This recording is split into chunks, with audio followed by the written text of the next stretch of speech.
For those with good taste.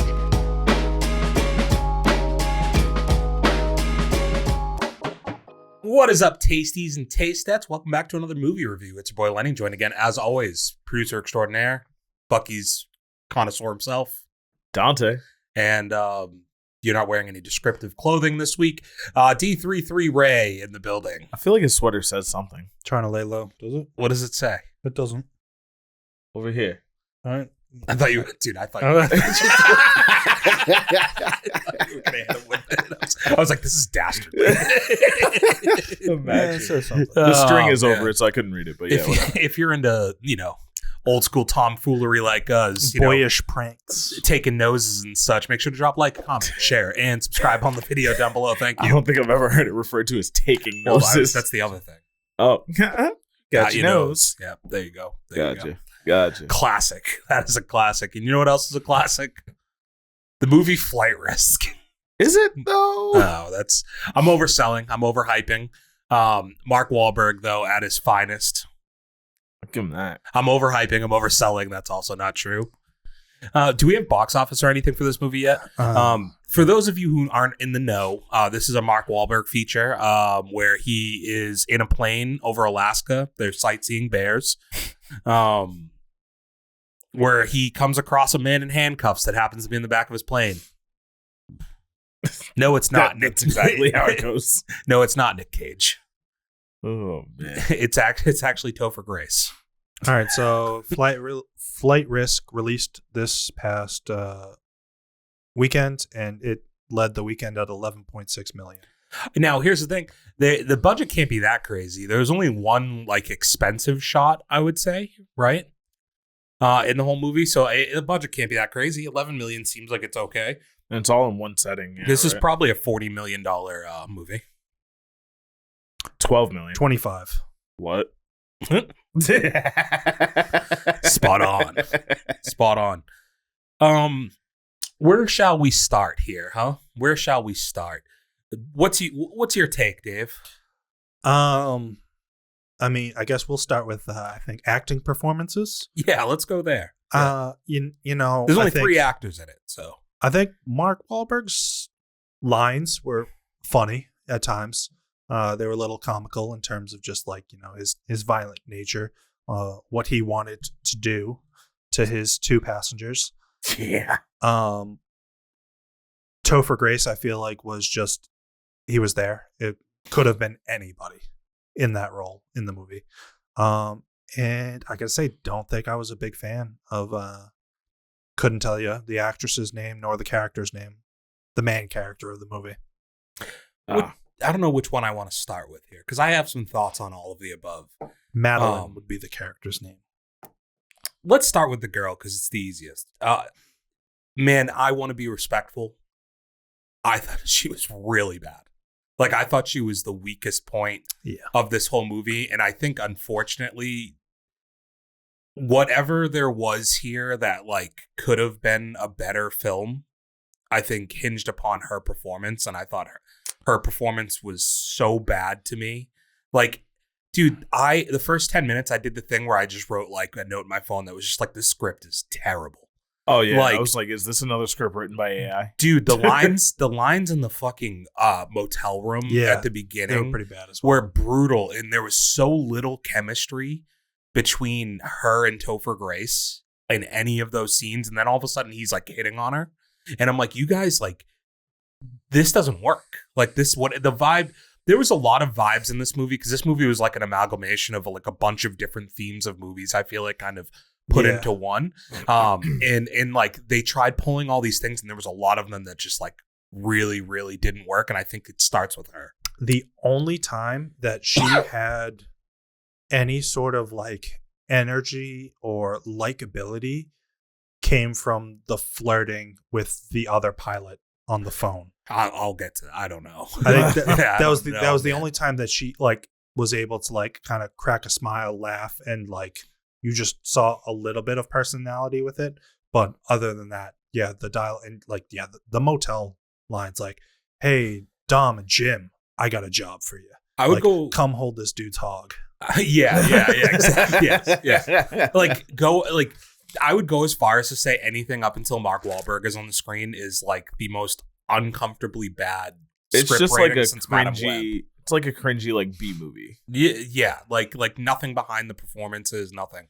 What do you think of the girl? I thought she was pretty weak, similar to you guys. I did find her a little bit more likable towards the end, I guess, but this has to be in the past year and a half or so the weakest leading performance I've maybe seen in a movie. Yeah. I had looked up to just see, like, I was like, hey, have I ever seen this? Like, Rizzoli and Isles, probably. No, not even that. No. So she played the only character in the only storyline of that Tom Hanks movie here that I didn't like. Really? Yeah. Which one? So I didn't see it, but Dante did. Which one is it? She Would was. he remember? She was like she was the Victorian wife of the guy who wanted to be a pilot, who like was buying, like, he had an airplane and he ended up like dying of tuberculosis or something. Was it tuberculosis? Yeah, I don't know. Tuberculosis. But it was the only character, because there was nothing likable about that character, because she was just a nag throughout the entire movie. Really wasn't much likable about that movie, but I mean, well, you know. Topher Grace, like, kind of what like, it reminds me, he did like the Predator movie and some stuff, and like he kind of just has that same vibe, like, as like he did the when he naggy, was annoying character. He's just like kind of an older version of the That 70s Show Eric character, right? In a way. Nothing to really like say about it. It was, I thought him and Mark Wahlberg had fine chemistry. I thought his performance is only hurt by like her chemistry. Like his performance again. I think this movie, if you put somebody who has a little bit more aura, because I think that's more her issue. Like, she did the lines like fine, but like did draw there me was in not a ton of emotion behind it. There it, wasn't anything for her to work with, clearly. Like, the script was bad, and then she couldn't get anything out of it. And this is where I think that if you had somebody with a little bit more charisma and a little bit like more natural like aura to them, maybe Topher Grace gets a little bit more out of what he had, but it's basically a nothing performance. You think it would have been better if they had her like have a little bit more character rather than just being like the straight guy? I just think it's something, there's a feel to it, right? Like I think like when you're the leading actress, especially in a performance that require you have to do 3 people. Yeah, you have to do so much heavy lifting. It's in one, like you said, it's in one set piece for almost the entirety of the movie. It's you bouncing off 2 people. And for what it's worth, we'll get into it, Mark Wahlberg's acting his ass off. Like I think you can take one thing with this movie for the positive in any of it, and like you can have an opinion on whether or not it was good or not good, the Mark Wahlberg performance. But he went out there and was just like, yeah, I think he picked this movie. I like him as the bad guy. Like, yeah, I think is this the only thing we have with him as a bad guy?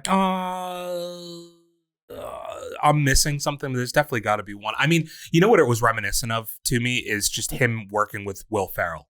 Is what I heard in a lot of his performance here. The same comedic performance that he has with Will Ferrell in like Other Guys would be the first one that comes to mind, but obviously you also had the one where they have kids together, right? Or like Daddy Daycare. No, Daddy's Home. Daddy's Home. Yeah, Dad. And like, but you know, like that, like fast talking, like quick humor, but now in a bad guy way instead of like a funny shit on Will Ferrell way was kind of the vibe that I got.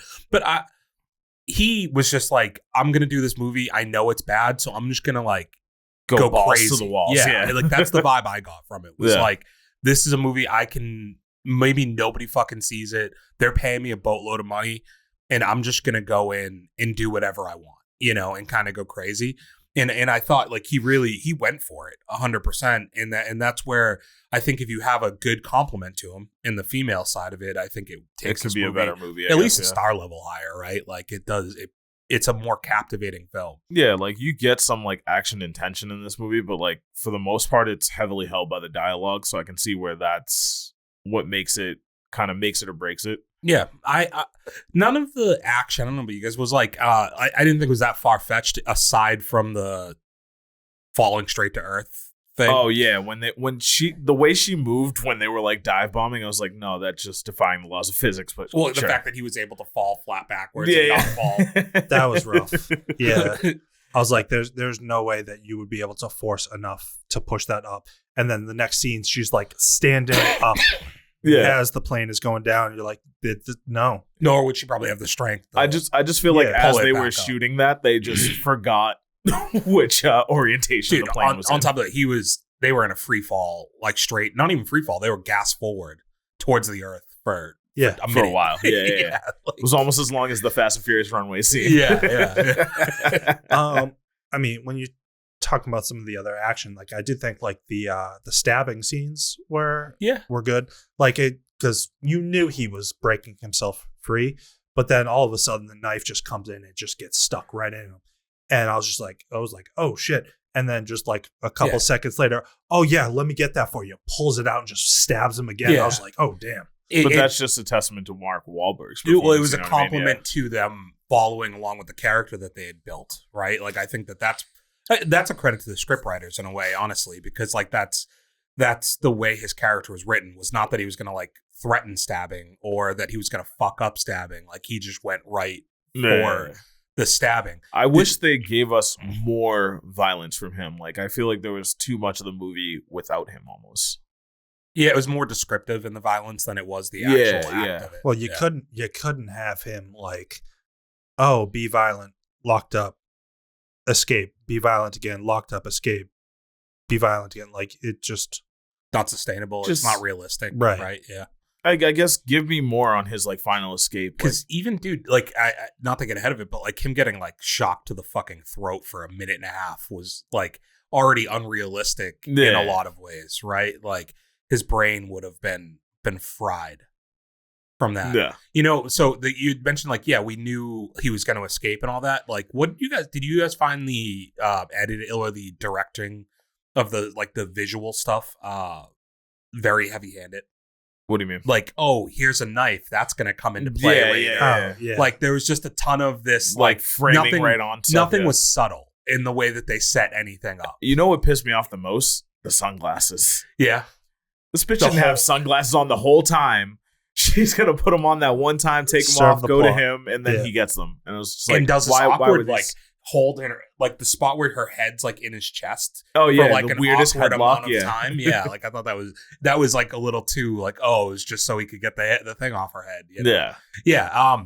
I definitely took note of like, hey, there's a lot of like not subtle like this is gonna happen. Yeah, this is gonna come up later. The spot that you mentioned, the pilot over the phone. So trope taken from other movies, right? Did you like the character? No. I mean, so I'll be honest. At first, I thought he was going to be part of being the bad guy. I swear to God, I thought he was a robot. Like, I wrote really quick. I'm sorry, I don't mean to cut you off, Dave, but I did write a note in my phone. I just asked, is this an OnStar employee? I swear to God, he sounds like the voice of like the in-car support in a movie in the mid-2000s. Yeah. You just detected a car accident. Are you? Yeah, like it's the same guy, dude.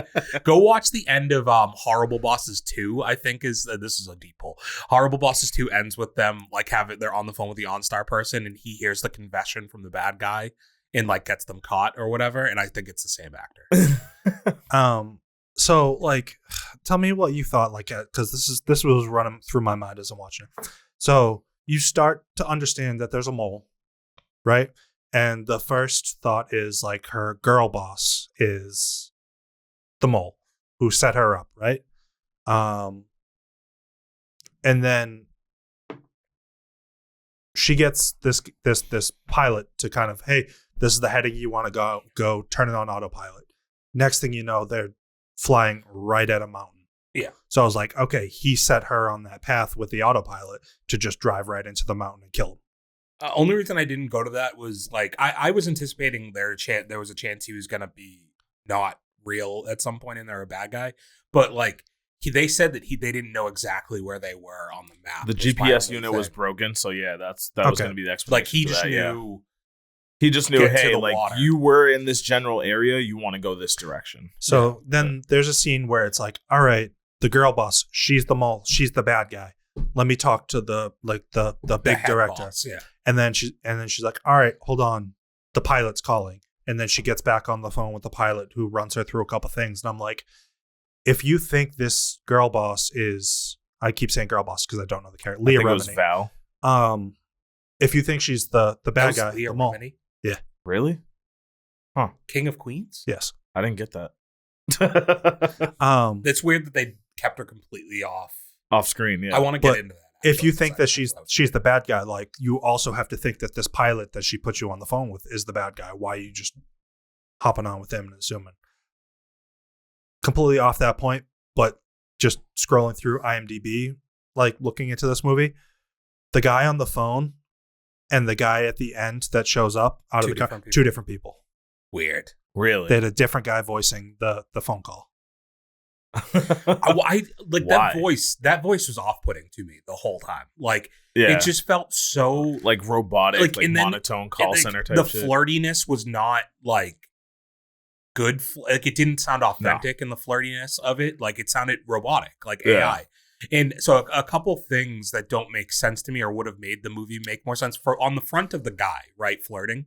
If they had one throwaway scene with her before at the beginning of the movie, interacting with an actual like person so that you could put a face to that, I think would have made those like flirting interactions make more sense or like feel more authentic, right? Like I think if they had given a little bit of like, oh, this is a person she knows from on the ground that's flirted with her already, and then he's still trying to get the date with her. Yeah, because on he's the like plane. flirting. He doesn't even know who Yeah, she is. he's trying to make her comfortable is what I assume they're going with there. Yeah. But like it just felt weird.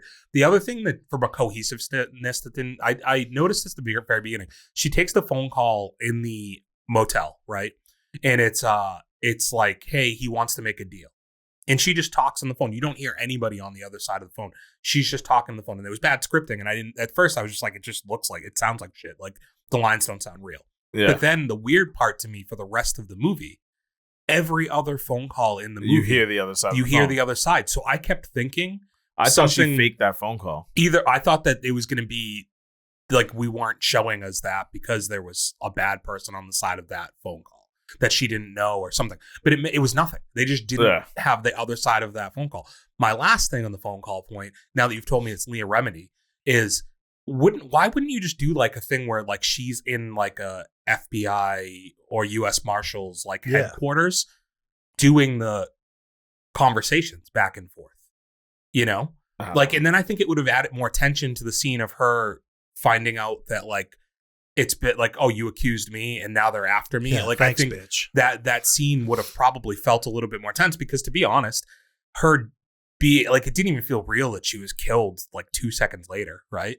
no. No. Like it didn't. I It- kept expecting that It to meant be fake. it meant nothing. Yeah, I Oh, she expected got that, T-boned leaving the office. Like, oh, and then done. okay. Yeah, it's just we're supposed to care because the girl cried. Like, Yeah. it just I guess a part of it was to make it was an artistic choice, I'm sure, to just try and focus on three people in the cockpit, and that's why they didn't want to introduce these other elements and other things that they had to film. Maybe like They were $25 trying to keep the million budget down. Yeah. yeah, like Because you imagine half of that budget was Mark Wahlberg. yeah. I the only other benefit, two things. I'll say the shot that I thought visually the best shot of the movie was it driving through the edge of the mountain, right? The snow scene. Oh, when it blasted through the snow. I thought that looked pretty good. Yeah. Yeah. Like, for the level of movie it was, I thought it was like a nice looking shot. And then like some of the master footage, like the scenic shots and stuff were cool, but nothing else really stood out to me. The only other positive I can give it, I don't know if you guys have anything, is like an inoffensive runtime. And I still Yeah. thought it felt like I got to 45 minutes in and I was like, dude, we're halfway. Like, what more can they do? Yeah, with no, I this. mean, I guess the runtime was fine. My biggest gripe, again, I said it before, but like, I just don't think they used Mark Wahlberg enough. No? I mean, Mm. I don't know. What do you want? Like you just want it more. I of just him? feel like it was too much of a throwaway of his character towards the end of the movie. Like, cool, if you're gonna like get out of this or whatever, like give me a little bit more tension around that more than just like, oh, he broke free, I'm gonna shoot him. All right, cool, land the plane. I do think in the 90s, if they did this movie, there would have been a scene of him on the runway, not a scene of like a random guy trying to kill Topher Grace one more time. I think Yeah. back to like even late 80s, like Die Hard, the first Die Hard, right? Like you have Hans fall from Nakatomi Plaza, but you think the movie's like calmed down and everything's just happy go lucky, and then all of a sudden you have the Thor dude show back up with the gun again. Like you almost like, I feel like in the 90s this movie ends with like Mark Wahlberg's character having one last like moment, where the movie carries on to one other additional. They both end up in the same hospital, and the cop has to like even something like that though. I think I would have liked a lot more. I just think that's what they would have done in the 90s, and then instead in this one it was kind of like he just flies out of the plane. He just got flung out in the crash landing. Like, come on. And then I guess the last bit of like, I don't know, unbelievable scripting came out of just like, all right, cool. Like he's like, we're gonna wheel off the witness into this ambulance. I'm gonna stand here and just kind of do my thing, and then you see the other like hitman kind of walk in. Like her job as a federal marshal is to still protect and be with him the whole time, transfer her witness. Like she should have been.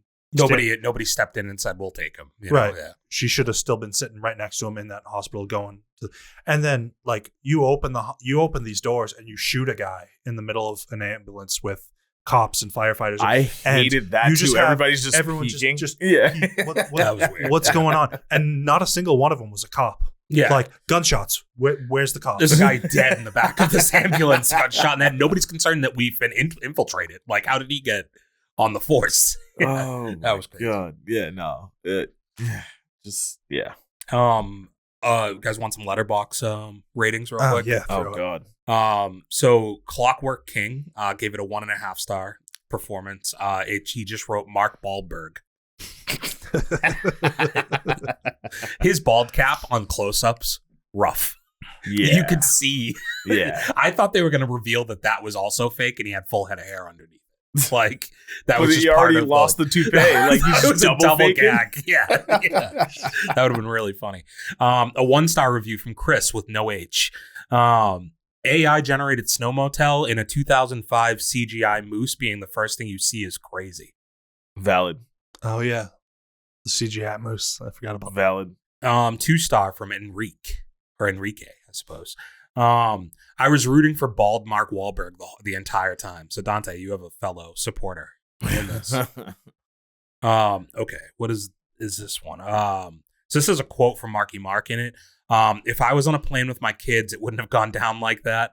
There would have been a lot of blood in that first class cabin. Then me saying, "Okay, we're gonna land somewhere safely. Don't worry." If you didn't know, that was the famous quote from Mark Wahlberg about stopping the terrorist attack on 9/11. Unfortunately, he was on this plane without his kids. I forgot the rest of the movie on the way out. Oh man. This is a 1-star review from Jack Nerd. The Passion of Mel Gibson. Christ. I forgot we didn't even talk about that. That this was the least movie. Mel Gibson movie possible. Like it's just like there's nothing. It's weird that he chose this. There's nothing like resonating about it. It's just him attached to it. It's kind of odd, isn't it? Yeah.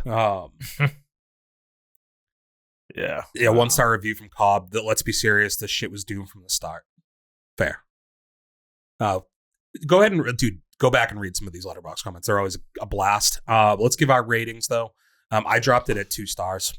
Same. I gave it a 2 as well. Currently, my least favorite. Yeah, it's the worst movies of the year. Yeah, sucks because like I think there was. I was excited. I thought I was optimistic. I don't think excited, but I was optimistic that this was going to be a sneaky, like just fun hour and a half throwaway at the movies. It just felt too AI. Yeah. It's just too much of a, the thing about, I always come on here and I'm pretty positive about movies that have an hour and a half runtime. I think it's hard to get it wrong, but I think sometimes an hour and a half runtime, I suppose, can just mean lack of care too. Yeah. Which is weird. Again, the Mel Gibson part is where I thought this would turn a quarter to be better because he's not doing a ton of movies. So you'd anticipate like he'd do a little bit. Why are you better, picking this? yeah. Like, what was this one for? Yeah. I mean, there was never going to be anything spectacular out of this movie.